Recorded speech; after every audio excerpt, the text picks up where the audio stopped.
Құрметті қазақстандықтар, Ақтөбе облысы полиция департаменті сіздерді Қазақстан Республикасы тәуелсіздігінің 30 жылдық мерейтоймен шын жүректен құттықтайды.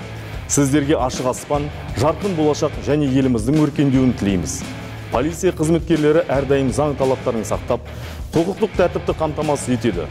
Сондықтан еліміздің әрбір азаматы өзін қауіпсіз сезінеді.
Спорт өмір, спорт лайф челленджін Атырау облысы полиция департаментіне жолдаймыз.